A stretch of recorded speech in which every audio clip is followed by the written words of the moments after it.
অভিনেতা রাহুল মজুমদার এবং অভিনেত্রী প্রীতি বিশ্বাস এবার দারুণ সুখবর দিলেন।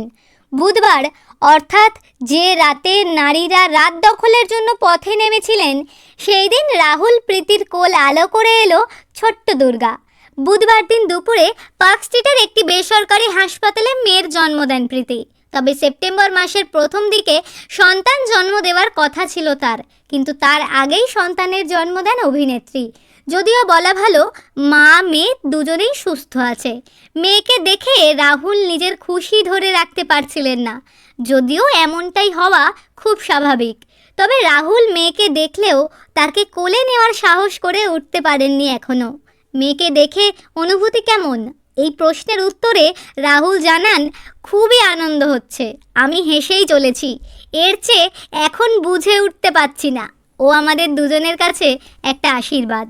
2020 সালের 10ই ফেব্রুয়ারি 7 পাকে বাঁধা পড়েন তারা।